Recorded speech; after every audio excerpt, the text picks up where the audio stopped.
Hello, everybody. This is Pete from PA Labs, and we're picking up with video 8 in the database series. And the next step in this is going to be to get rid of our list. What we want to do is switch over to our database. So, in order to do that, we're going to create a whole new data sheet, and I'm going to actually copy a lot of code and not type it. I will type a bunch of it, mind you, but what we want to do is I'm just walking through all these steps here. Let's see, save. Let's go ahead and save this as this is our person table. Person db.pb.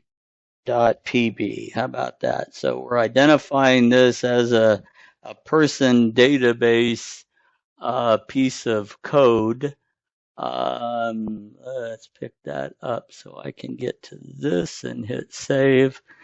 Okay, and then we can add him to our project. And of course, once we add him to the project, we've got to come over here and we're going to add him. Now, the database doesn't need to see the window. The window needs to see the database. So X include is going to be person db.pb,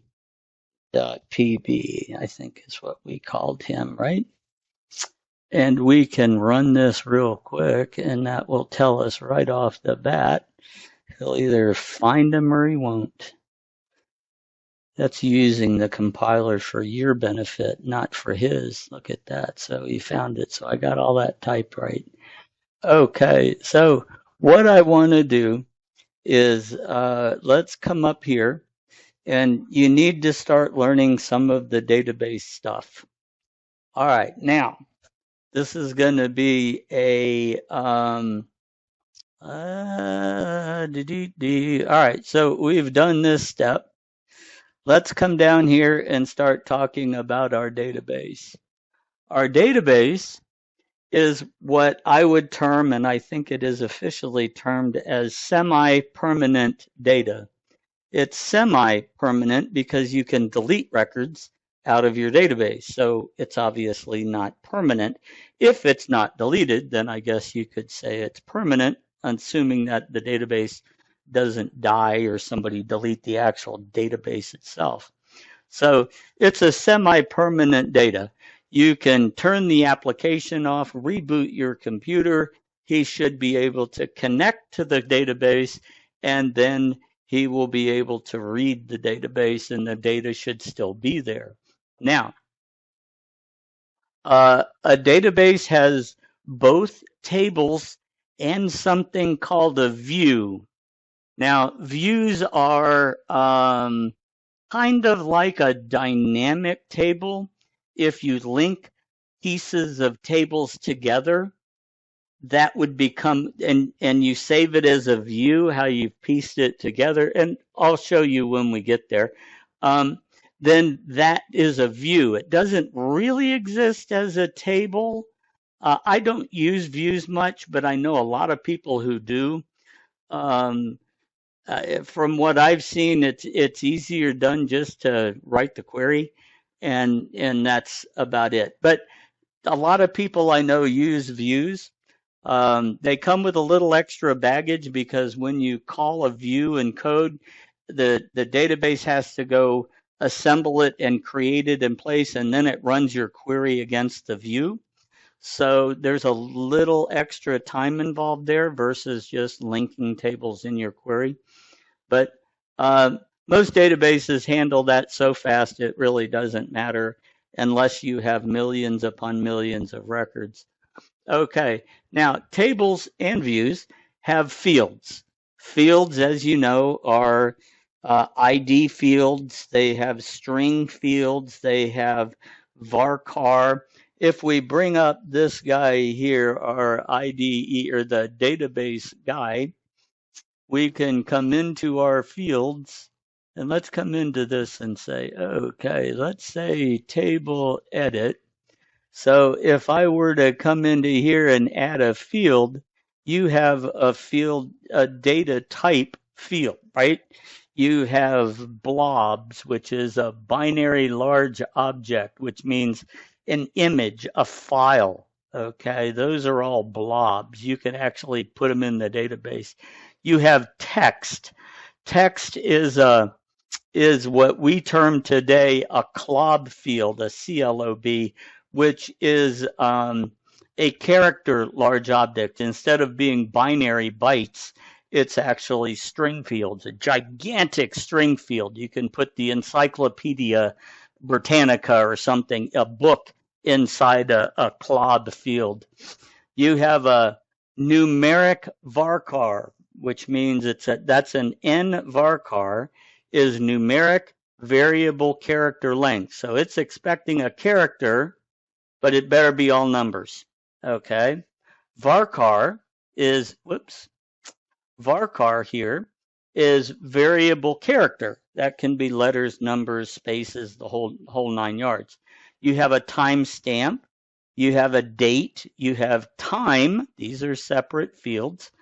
Boolean, a numeric, a real, a float, and an integer. Okay, so those are the field types that you have. Now, fields can be primary keys, and a primary key is this is how the table is set up. Okay, your primary key you don't want to manage. You want the database to manage your primary key. That's why when we created this primary key here, we said, you're a primary key, and I want the system to auto increment that key.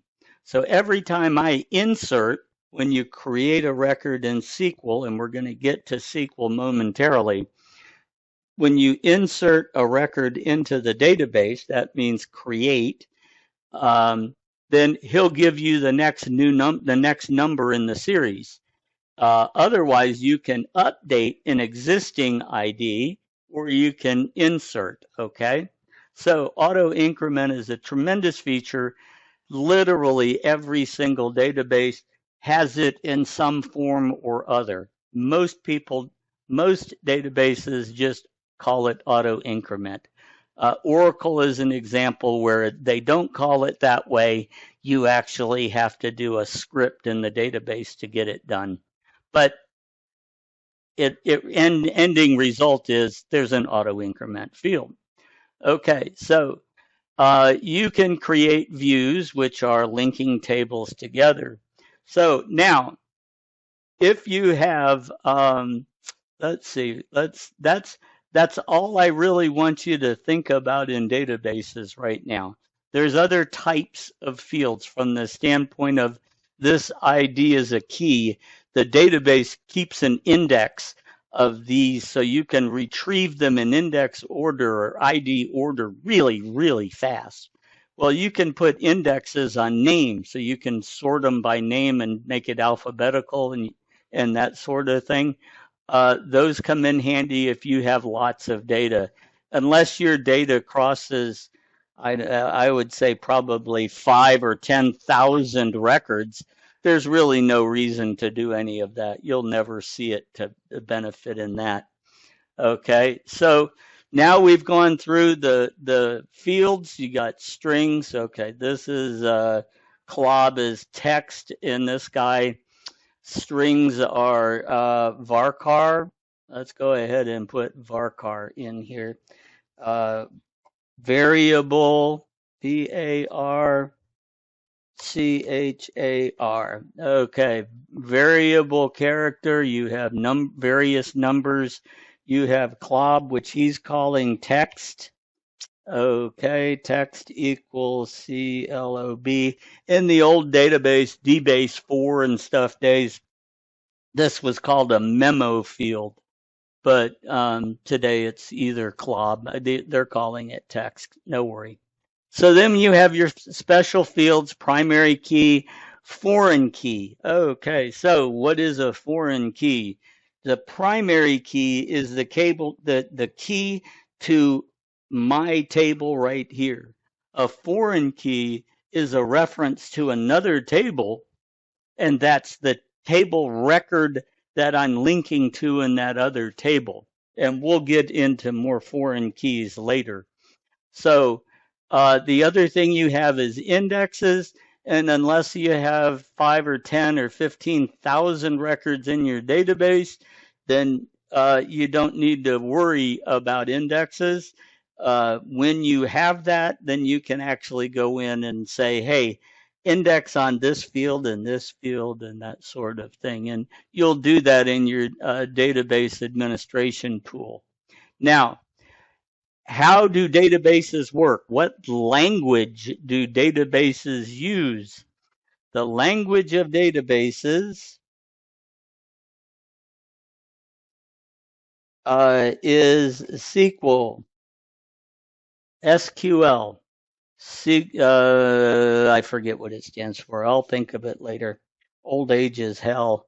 So uh, you have SQL as your language. So now you're going to be learning not just PureBasic, but now you have to learn SQL in order to use a database.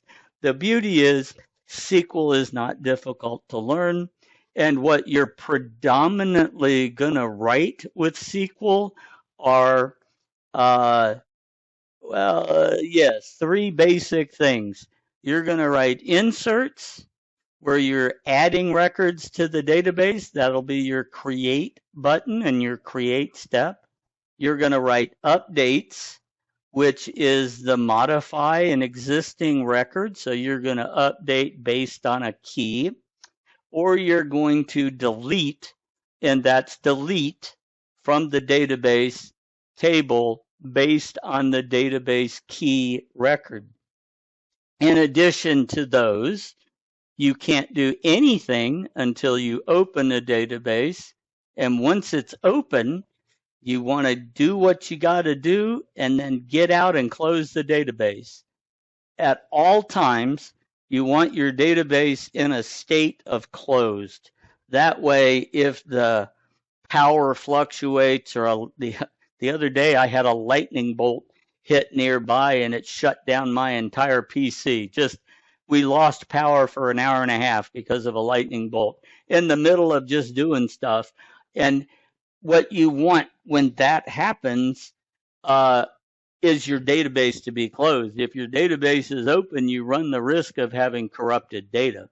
So there are ways to fix it. It's not a huge, oh my God, panic, Will Robinson. It's fixable.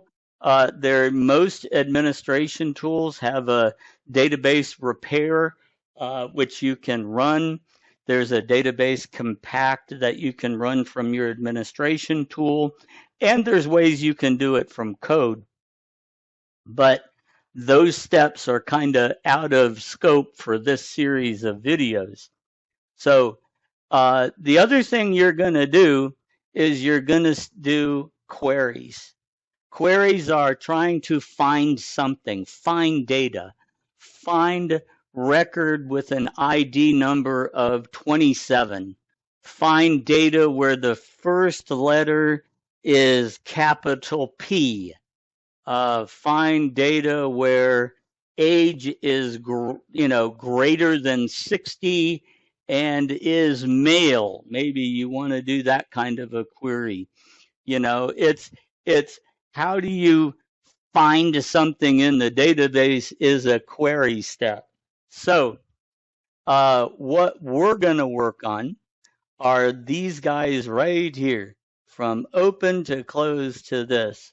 And so what I'm going to do is, I think this is getting probably pretty long. I'm going to go ahead and sign this video off. and we will pick it up with the next one. And we're going to write a procedure for each and every one of these pieces of code because, well, you'll see when we get there. We're going to break this down into little minute steps that then when we build our database table SQL side stuff, we can call those little steps over and over and over.